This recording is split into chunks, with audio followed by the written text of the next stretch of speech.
nyo guys, itong ceiling namin. Dumi.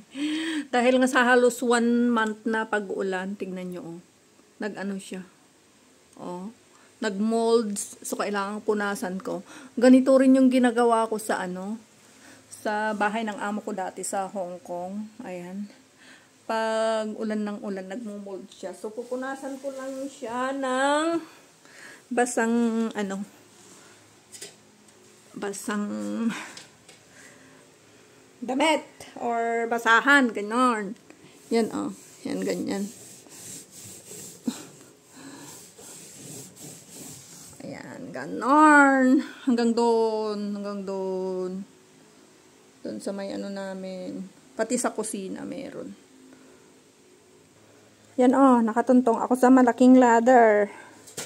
Yung ginamit din nila nung ginawa itong ano ceiling namin. Ayan.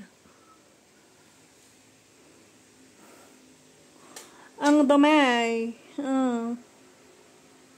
Kailangan mapunasan talaga. So, bye for now guys. It's time to clean. Ayan, ang dumi oh.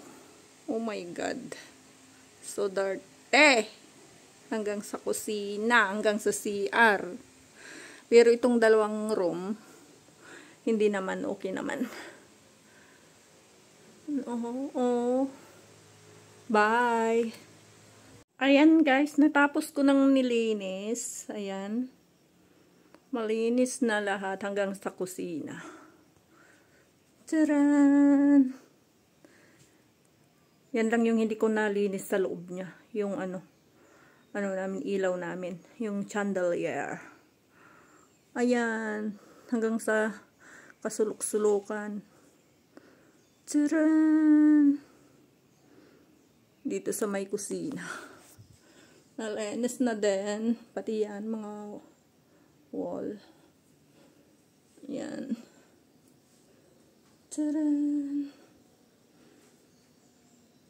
Pati yung mga cabinets. Ayan, napunasan ko na rin. Yan.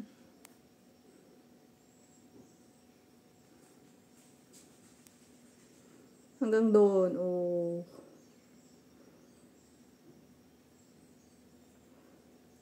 Taran!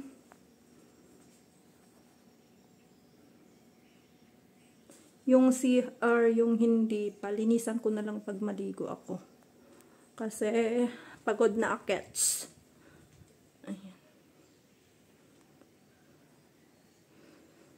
Tapos na po sa wakas. Yung mga room malinis pa. Hindi nag-molds.